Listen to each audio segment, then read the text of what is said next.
On dit souvent « l'amour suffit », mais si l'amour était le point de départ, et non la garantie de l'harmonie? Parce qu'aimer quelqu'un sans le comprendre, c'est parfois l'aimer, maladroitement.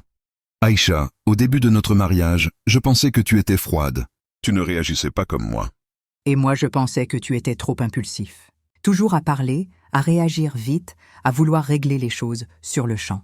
Jusqu'au jour où on a compris que ce n'était pas un manque d'amour, mais une différence de tempérament. Oui, moi, j'ai besoin de réfléchir avant de parler. Toi, tu as besoin d'exprimer tout de suite ce que tu ressens. Avant, je disais, tu ne m'écoutes pas. Maintenant, je dis, elle traite l'information autrement. Et moi, au lieu de penser « il m'agresse », je comprends que tu exprimes ton stress, pas ton rejet. Quand on ne connaît pas son tempérament, on accuse l'autre de ce qui vient de soi. Et quand on ne connaît pas le tempérament de son conjoint, on interprète mal ses intentions. Prenons un exemple simple. Moi, quand il y a un problème, je veux en parler tout de suite. Et moi, j'ai besoin de temps. Si on ne se comprend pas, ça devient un conflit. Mais si je sais que ton silence n'est pas du mépris, Et si je sais que ton insistance n'est pas de la domination, alors le conflit devient une conversation.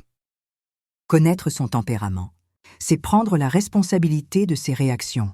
Connaître le tempérament de son conjoint, c'est choisir la compréhension plutôt que le jugement. L'harmonie conjugale ne vient pas de deux personnes identiques. Mais de deux personnes différentes, qui ont appris à se comprendre. Se connaître, c'est aimer plus intelligemment.